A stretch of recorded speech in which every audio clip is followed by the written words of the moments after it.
चलिए एक ऐसे दौर में चलते हैं जब एक विशाल साम्राज्य रेत के महल की तरह ढह रहा था और उसकी जगह लेने के लिए कोई राजा नहीं बल्कि मुनाफे की भूखी एक व्यापारिक कंपनी आगे बढ़ रही थी।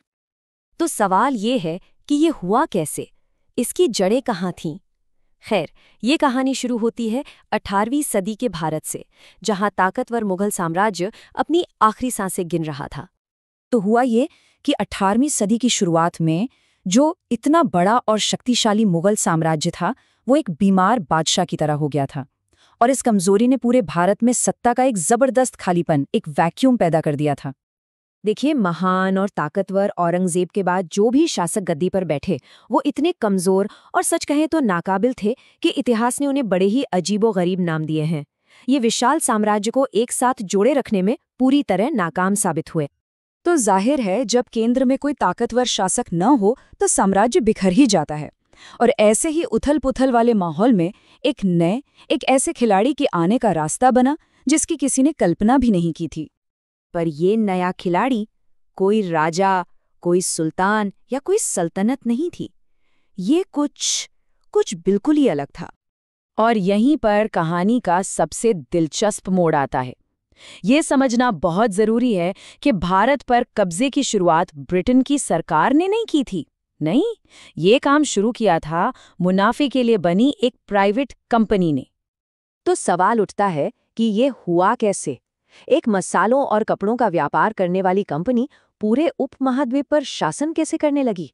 देखिए, कंपनी ने बड़ी चालाकी से मुगलों की आपसी फूट का फायदा उठाया, एक स्थानीय शासक को दूसरे के खिलाफ खड़ा किया और अपना काम निकाला।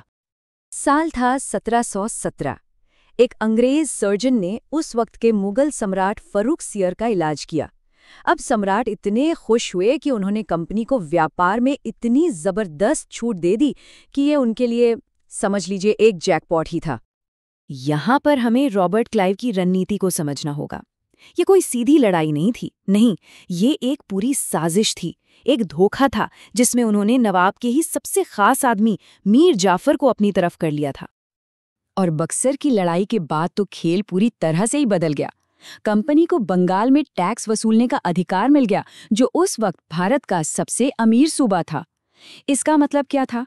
इसका मतलब ये था कि अब कंपनी अपनी सेना का, अपने विस्तार का सारा खर्च भारत के ही पैसे से उठा सकती थी।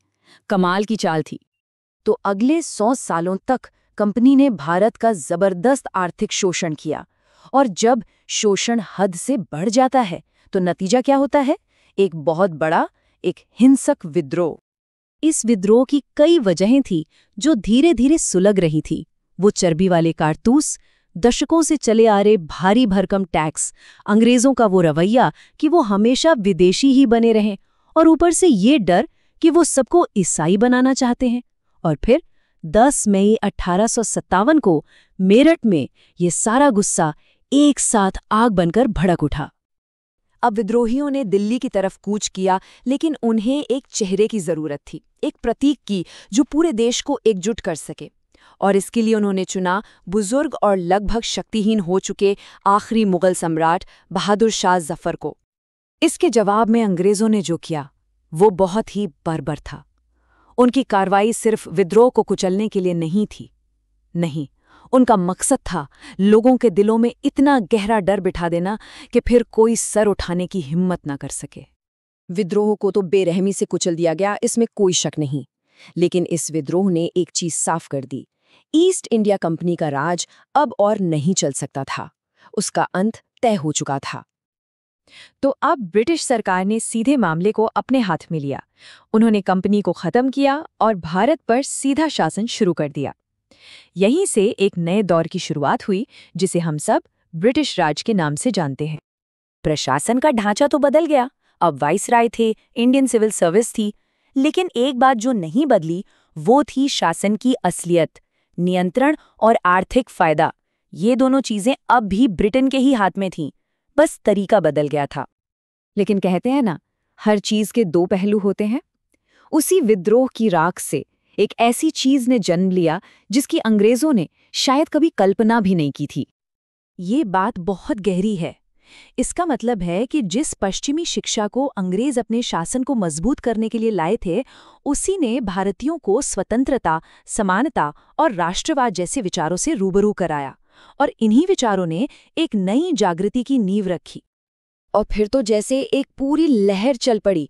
राजा राम मोहन राय, दयानंद सरस्वती, ज्योतिबा फूले जैसे महान समाज सुधारकों ने सदियों पुरानी कुरीतियों को चुनौती दी। उनका मकसद था एक ऐसा आधुनिक, एक ऐसा मजबूत समाज बनाना जो अपने पैरों पर खड़ा हो सके। यहाँ एक बहुत दिलचस्प बात हुई। एक साझा दुश्मन यानी अंग्रेजों ने अलग अलग इलाकों और रियासतों में बटे लोगों को पहली बार एक साझा पहचान दी, भारतीय होने की पहचान। और इसी भावना का नतीजा था 1885 में भारतीय राष्ट्रीय कांग्रेस की स्थापना, जो आगे चलकर ब्रिटिश हुकूमत के लिए सबसे बड़ी राजनीतिक चुनौती बनी। तो देखिए, कहानी कहाँ से शुरू हुई थी। एक कंपनी जो सिर्फ मुनाफा कमाने आई थी, उसने एक बिखरते साम्राज्य पर कब्जा कर लिया। लेकिन इस पूरी प्रक्रिया ने अनजाने में ही एक ऐसे एकजुट राष्ट्र को जन्म दे दिया जो अब अपनी आज़ादी के लिए लड़ने को तैयार था। तो एक साम्राज्य के गिरने से एक उपनिवेश बना। लेकिन अब सवाल ये था कि क्या इस उपनिवेश का जागरण, इस जागृति की लहर एक दूसरे साम्राज्य का अंत कर सकती थी? यही वो सवाल था जिसका जवाब भारत के और दुनिया के इतिहास का अगला पन्ना लिखने वाला था।